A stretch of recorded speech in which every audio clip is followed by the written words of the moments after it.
रास्तों को तबाह कर रही है आईडीएफ। गलियों में भी बुलडोजर का एक्शन देखने को मिला है। जनिन से तस्वीरें देखिए। और बुलडोजर इस पूरी वॉर में एक अलग ही फिनोमेना निकल कर आया है, एक अलग तरह का हथियार इजराइल की सेना का, जिसने हमास के और ठिकानों को और हमास के सिंपैथाइजर्स यानी हमास के जो समर्थक हैं उनके घरों को, उनके रास्तों को, उनके आसपास के इलाकों को तबाह करने में जबरदस्त इसने भूमिका निभाई है। एक और बड़ी खबर, गाजा के अल शिफा अस्पताल में टनल शाफ्ट मिलने का दावा किया गया है। अल शिफा आप भूल नहीं सकते अगर आप इस वॉर को लगातार कवर कर रहे हैं तो। अस्पताल के पास वाहन में हथियारों का जखीरा भी मिला है। ये आईडीएफ का यानी इजराइल की सेना का दावा है। आईडीएफ ने सुरंग का वीडियो जारी किया है। ये वीडियो देखिए जिसमें वो कह रहे हैं कि ये अल शिफा अस्पताल के पास मिली सुरंग है।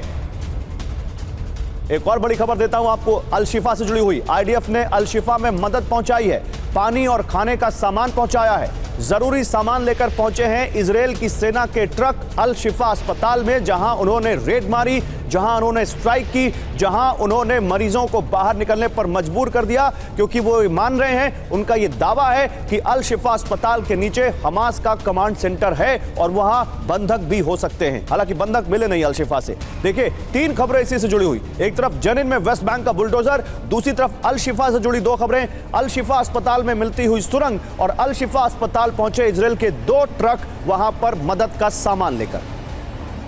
इससे बड़ी एक और खबर आपको देता हूं मैं। गाजा के अल शिफा अस्पताल पर बहुत बड़ी खबर आ रही है। गाजा का अल शिफा अस्पताल बना है डेथ जोन। ये कौन कह रहा है? ये WHO कह रहा है। अल शिफा के पास 80 शवों की सामूहिक कब्र, ये कहा WHO ने। WHO टीम को सामूहिक कब्र दिखाई गई। अल शिफा को तुरंत खाली करने की जरूरत है, यह कह रहा है WHO। आइए अल शिफा पर आपको जानकारी देता हूं मैं। क्या है इस बारे में जानकारी? WHO क्या कह रहा है? वर्ल्ड हेल्थ ऑर्गेनाइजेशन, विश्व स्वास्थ्य संगठन। दिखाइए जरा पीसीआर यहां पर। यह देखिए आपके सामने जानकारी आ गई। अल शिफा बना डेथ जोन। अल शिफा एंट्री पॉइंट के पास सामूहिक कब्र, यह कहा WHO ने। सामूहिक कब्र में 80 से ज्यादा शव। अल शिफा में 25 हेल्थ वर्कर्स के जिम्मे 291 मरीज। चेंज करिए इसको पीसीआर जल्दी से। अल शिफा में 25 हेल्थ वर्कर्स के जिम्मे 291 मरीज, 2 मरीज आईसीयू में और 51 गंभीर हालत में है। अस्पताल में नए मरीजों की भर्ती नहीं हो पा रही है। अस्पताल के नीचे हमास के कमांड सेंटर का दावा आईडीएफ ने किया। आईडीएफ ने सुरंग और हथियार होने के सबूत भी दिखाए हैं। जनरल सिन्हा, अब आप इस पहेली को सुलझाइए। ऊपर हॉस्पिटल, नीचे हमास और बीच में वो मजबूर मरीज, शायद जिनका हमास से लेना देना ना हो, लेकिन उनकी जान अब दांव पर लग चुकी है। दुनिया कैसे देखे इसको? देखिए गौरव, जब हम मानवता की तरफ देखते हैं तो ये हम उंगली उठा सकते हैं, मगर देखिए कोई भी कन्वेंशन हो, इंटरनेशनल लॉ हो, जिसके अंदर में हॉस्पिटल या ऐसे जगहों में जैसे स्कूल्स हैं, कॉलेजेस हैं, यूनिवर्सिटीज हैं, वहां पर ना तो आतंकवाद का कोई अड्डा हो सकता है। अल शिफा के अंदर में प्रूफ तो बहुत निकली है और उन्होंने दिखाया भी है। ऐसा नहीं कि केवल सॉफ्ट दिखाई है। वहां के MRI रूम्स में आपके बहुत बड़े हथियारों का जखीरा मिला है। वहां 200 मिले हैं बंदूकों। सर तो WHO को ये क्यों नहीं दिखता? WHO देखिए इसमें टोटल इन्वॉल्वमेंट है। इसमें 36 हॉस्पिटल के अंदर में 13,000 WHO के, जो भी आप कहिए, रेड क्रॉस के लोग रहते हैं। जब उनके आंखों के नीचे ये चीजें हो रही थी तो क्यों नहीं? आपने देखा होगा रेंटसी अस्पताल के अंदर में जहां पर से हथियार मिली है, वहां WHO का बहुत बड़ा बोर्ड है। तो WHO की चाहे वॉन वायरस के समय में, तो ये UN के अंदर में यदि आप क्या है, देखिए 7 तारीख को 7 तारीख के बाद 8 तारीख को ये क्यों नहीं बोले गए कि 240 जो बंधक उसको छोड़ दीजिए?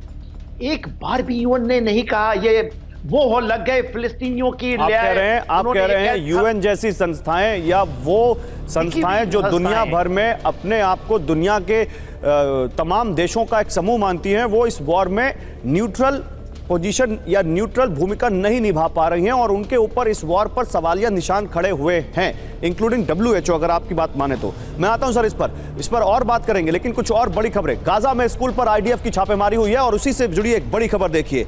दक्षिण गाजा दहलेगा, दक्षिण गाजा।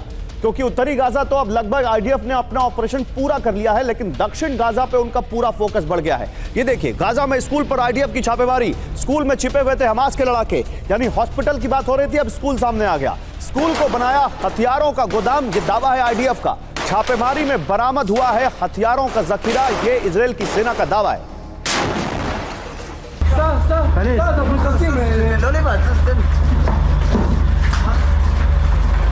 दक्षिण गाजा में जल्द बड़े हमले की आशंका है।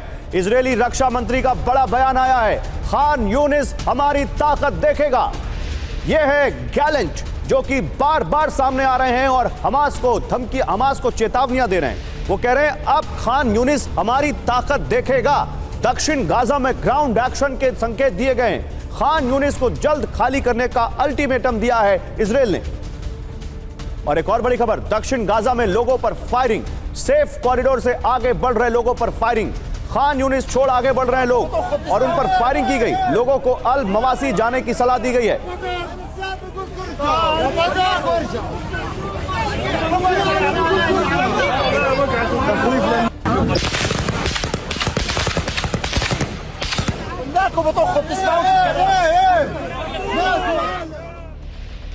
और देखिए एक और बड़ी खबर, राफा सीमा पर आईडीएफ ने पर्चे गिराए हैं। लगातार पर्चे गिराए हैं इस पूरी वॉर में। इजरायल ने गाजा के लोगों को मैसेज देने के लिए अब उन्होंने राफा सीमा पर गिराए हैं। हमास लड़ाकों की जानकारी मांगी है। जानकारी देने वालों को सुरक्षा का भरोसा भी दिया है इजरायल ने। ये वो पर्चा जो वहां पर देखिए आसमान से गिराए गए ये पर्चे, हेलीकॉप्टर के जरिए यहां पर या फाइटर जेट्स के जरिए ये पर्चे लगातार गिराता हुआ इजरायल, ड्रोन्स के जरिए भी उसने कुछ पर्चे गिराए हैं, जहां वो लोगों को ये कह रहा है हमास की जानकारी दें और जो जानकारी देगा उसकी पहचान सुरक्षित रखी जाएगी। ये देखिए ये पर्चा लोग उठाते हुए। तो एक बार दो तस्वीरें आपको दिखाते हैं जहां गाजा में जिंदगी इस वक्त कैसी है, आपको समझ में आएगी। ये दो तस्वीरें आपके सामने आएंगी। एक तरफ लोग जब जा रहे थे तो कैसे ओपन फायरिंग हुई उनके ऊपर। ये दाहिनी तरफ की तस्वीर आप देखिए जो हमने आपको दिखाया था, किस तरह से लोगों के ऊपर फायरिंग की गई जब वो जा रहे थे यहाँ पर। और ये दक्षिण गाजा में ही जा रहे थे, दक्षिण गाजा की तरफ जब ये सेफ कॉरिडोर से आगे बढ़ रहे थे तब फायरिंग की गई। और दूसरी तरफ ये तस्वीर देखिए जहां पर ये पर्चे गिराए जा रहे हैं। विपिन, इजरायल की सेना का मकसद क्या है? आपने लोगों को उत्तर गाजा से छोड़कर दक्षिण गाजा की तरफ जाने को कह दिया, अब आप कह रहे हैं दक्षिण गाजा भी छोड़ दो, तो कहां जाएंगे ये लोग? इजिप्ट जब अपनी बॉर्डर खोल ही नहीं रहा तो जाएंगे कहां?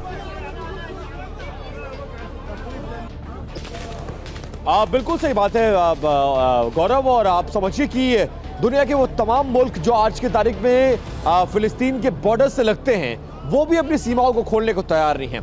एक जगह से पहले ही गाजा पट्टी को आपने दो टुकड़ों में बांट दिया। अब जब एक कोने में लोग सिमट गए हैं, अब आप कह रहे हैं वो भी खाली करिए क्योंकि हमें बम गिराना है। ये खिसियानी बिल्ली खम्मा रोजे जैसी हालत है। जो सोचकर आपने 8 अक्टूबर से ऑपरेशन शुरू किया, आपके हाथ क्या लगा? आज की तारीख में कुल 14,000 लोग आपने मारे। 14,000 में से लगभग 9,000 सिविलियन से 6,000 लड़ाके मारे, लेकिन 50,000 लड़ाकों में से अब भी 44,000 लड़ाके कहां गए? ये इस सवाल का जवाब किसी के पास नहीं है।